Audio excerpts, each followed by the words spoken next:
हाँ चला।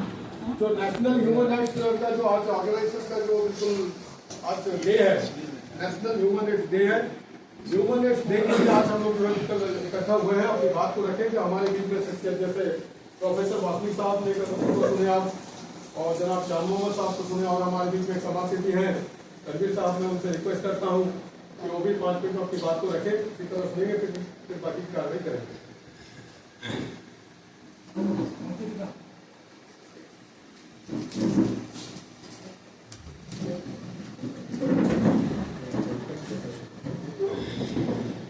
अस्सलाम वालेकुम रहमतुल्लाहि व बरकातुहू। वालेकुम अस्सलाम।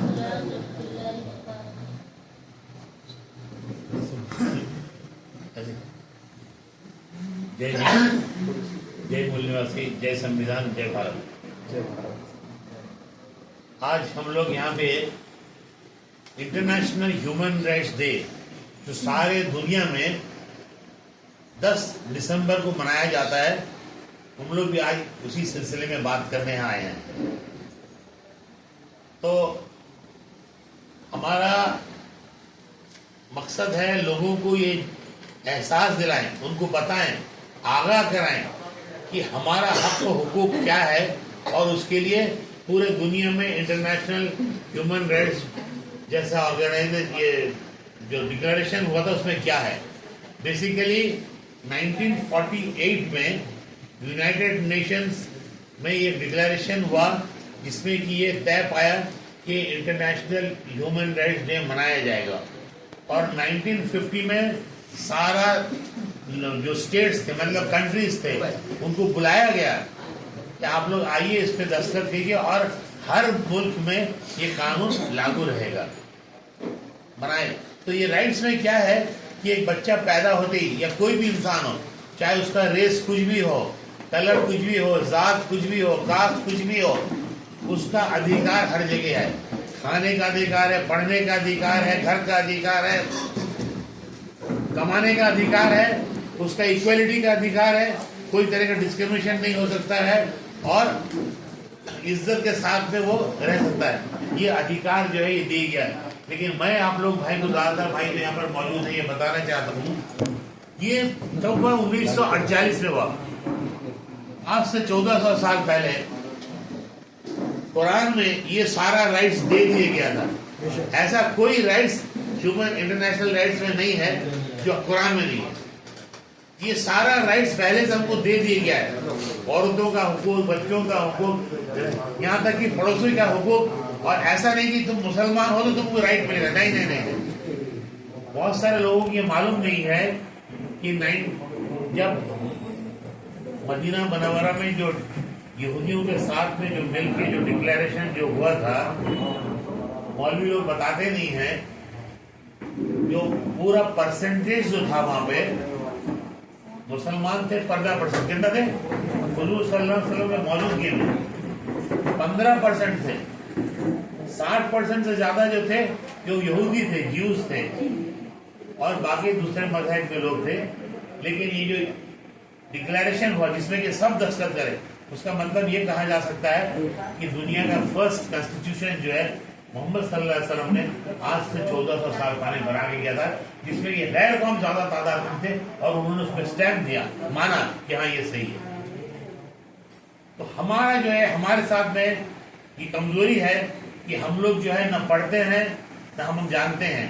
और आज के दिन में ह्यूमन राइट्स माना जाता है, लेकिन मानते नहीं हम लोग।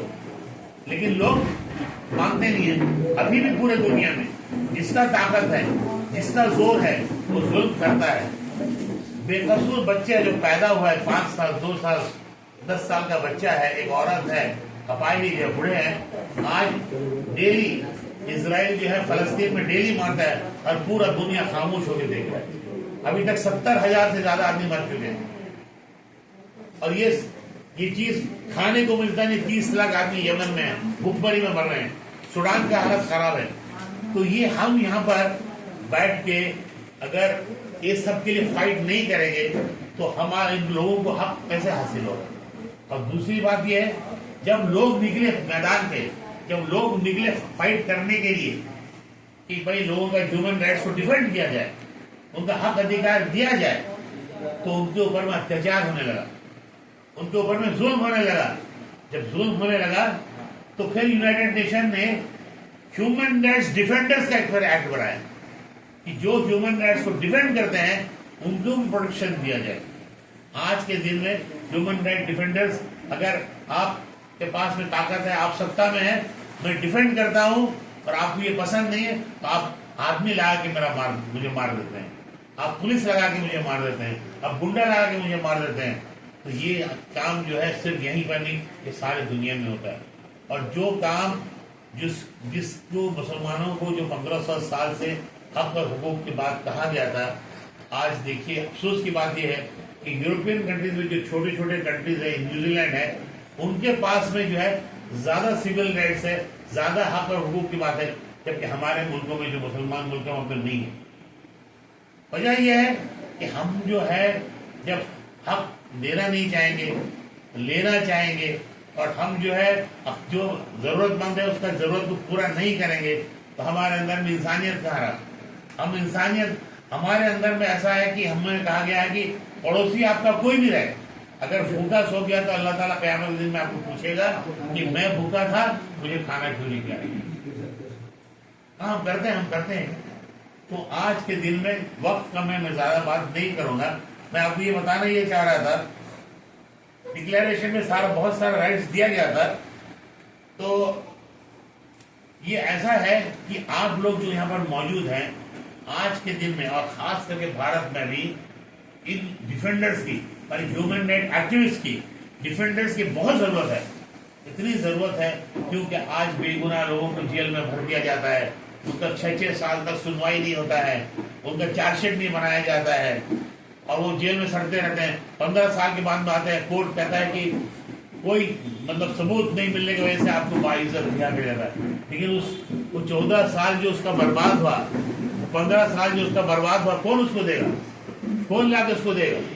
तो इसीलिए हम सब जो यहाँ पर मौजूद हैं, ज्यादा कि मैं आपको ये कह देना चाहता हूँ कि ये हम सब का जिम्मेदारी है कि हम लोग ह्यूमन राइट्स के लिए फाइट करें। कोई भी आदमी हो, हर आदमी को जैसा कहा गया है कि उसको पढ़ाई का हक है, इज्जत के साथ रहने का हक है, खाने मिलना उसका हक है और उसका जस्टिस उसको मिलना चाहिए। इसलिए गरीब है उसको जस्टिस नहीं मिलेगा, ऐसा नहीं हो सकता।